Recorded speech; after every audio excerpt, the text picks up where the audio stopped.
Pemirsa, apa kabar? Jonathan membawakan warta berita PTS tanggal 29 Mei.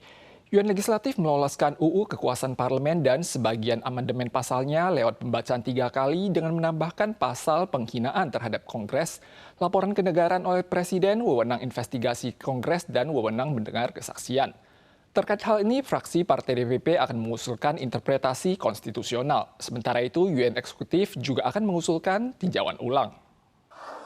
Setelah diratifikasi 4 kali rapat, amandemen UU Kekuasaan Parlemen yang mencakup ketentuan-ketentuan penting seperti laporan kenegaraan Presiden kepada Parlemen, denda penghinaan Parlemen, wewenang investigasi Parlemen, hak mendengar kesaksian, dan hak persetujuan kepegawaian diloloskan melalui pembacaan ketiga pada tanggal 28. Menanggapi hasil ini, fraksi legislatif DPP sudah menyiapkan rencana terkait interpretasi konstitusi dan akan segera mengusulkan interpretasi untuk ketentuan yang inkonstitusional. 民主已死，国会已亡。民主进步党，我们准备好了释宪的相关的规划筹备，我们即将对于这样一个违宪的条文提出释宪。 Menghadapi DPP yang akan mengusulkan interpretasi konstitusi, KMT menyatakan akan berjuang sampai akhir. Sementara itu, TPP mengatakan reformasi akan berhasil dan mereka akan terus bekerja keras memperdalam demokrasi Taiwan. 强而有力的国会可以跟这个做到这种分权与制衡，这才是国家的确保国家可以长治久安。 Pada saat pembacaan ketiga RUU, yakni pada malam tanggal 28, wilayah luar gedung Yuan Legislatif dipenuhi warga yang mendukung protes tersebut. Penyelenggara mengumumkan bahwa lebih dari 70.000 orang hadir di lokasi. 不止在台湾，其实在国外，在全世界都有很多台湾人在关心国会滥权。 Hujan tidak menghentikan orang-orang berkumpul. Protes diadakan serentak di 15 kota dan kabupaten. Meski gagal menghentikan pembacaan ketiga, massa tetap menuntut Yuan Legislatif untuk menghadapi opini publik dan menyerukan seluruh warga untuk berperan aktif dalam mengingatkan para legislator untuk menghentikan penyalahgunaan kekuasaan. Terminal Bandara Internasional Kaohsiung telah beroperasi sekitar 27 tahun. Namun dalam 3 tahun terakhir selalu mengalami kebocoran setiap kali hujan turun. Masalah serupa kembali terjadi di aula dan gerbang penerbangan setelah hujan deras mengguyur Kaohsiung kemarin. Hingga pagi ini airnya masih terus menetes. Kain lap untuk menyerap air diletakkan di samping aula keberangkatan. Walau cuaca tanggal 29 cerah, air masih menetes dari langit-langit Bandara Kaohsiung. Sebagai bandara internasional di kawasan selatan, kebocoran setiap kali hujan memberikan kesan buruk di mata warga yang juga cemas terpeleset. Hujan deras panjang hari pada tanggal 28 menyebabkan kebocoran di sejumlah area pada aula dan gerbang keberangkatan. Masalah kebocoran di bandara ini telah terjadi selama 3 tahun. Menanggapi hal ini, pihak bandara menyatakan telah merancang proyek reparasi dengan anggaran sebesar 58 juta dolar Taiwan.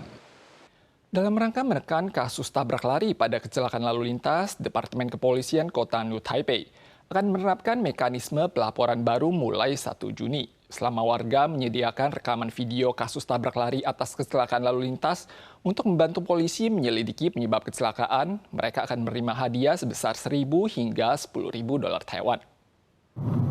Sepeda motor ini diduga salah menyalip dan menabrak sepeda motor lainnya, menyebabkan pengendara yang tidak bersalah terjatuh keras. Namun, pengendara penyebab kecelakaan tidak turun dari motornya untuk memeriksa. Ia malah tancap gas dan melarikan diri. Untuk mengurangi insiden tabrak lari, Kepolisian New Taipei memperkenalkan sistem pelaporan baru mulai tanggal 1 Juni. Warga yang melapor akan mendapatkan hadiah. Departemen Kepolisian New Taipei menyatakan bahwa warga yang memberikan nomor kendaraan yang terlibat tabrak lari atau gambar kecelakaan lalu lintas untuk membantu polisi mendapat kejelasan penyebab kecelakaan dapat menerima hadiah pelaporan. Caranya adalah dengan mengunduh aplikasi kepolisian, mengunggah rekaman kecelakaan ke platform, kemudian mengisi nomor kendaraan, waktu, lokasi, dan informasi kecelakaan lainnya. Hadiah untuk gambar kecelakaan lalu lintas berkisar dari 1.000 dolar hingga 5.000 dolar, sedangkan hadiah untuk gambar tabrak lari berkisar dari 3.000 dolar hingga 10.000 dolar. 其实有时候在可能事故有些死角的部分，我们还是会希望说民众可以，如果有好心人可以提供我们事故影像的话，我们可以把案件厘清得更全面。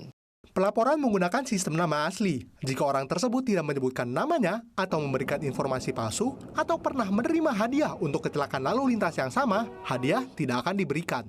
Dengan sistem yang baru ini, diharapkan dapat membantu polisi untuk menyelidiki kecelakaan lalu lintas dan tabrak lari.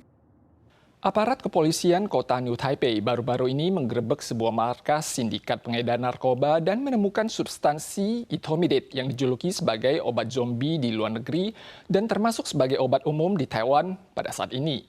Namun kerap disalahgunakan dan dijual sebagai narkoba oleh sejumlah sindikat kriminal. Konsumsi berlebihan dapat memicu perilaku agresif di kalangan pengguna obat. Kantong berisi narkoba ini diperkirakan mencapai harga jual di atas 200 juta dolar Taiwan. Ethomidate yang juga dikenal sebagai obat zombie merupakan sejenis obat bius, tergolong obat umum yang dapat digunakan dalam operasi medis. Jika terhirup ke dalam perut dapat menimbulkan efek halusinasi dan kerusakan parah pada saraf otak serta memicu perilaku agresif. Konsumsi berlebihan bahkan dapat berakibat fatal. Saat ini banyak negara telah mengklasifikasikan obat ini sebagai narkoba.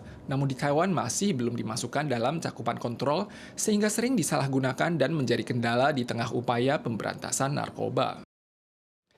Sebuah laporan yang menggunakan teknologi kecerdasan buatan untuk menganalisis komentar dan opini 3,5 juta kalangan generasi Z di Taiwan menunjukkan bahwa kalangan anak muda yang lahir setelah tahun 1997 menikmati pola hidup miskin namun tetap berdikaya, yang mementingkan aspek hiburan, wisata, dan mengejar kepuasan spiritual dan material.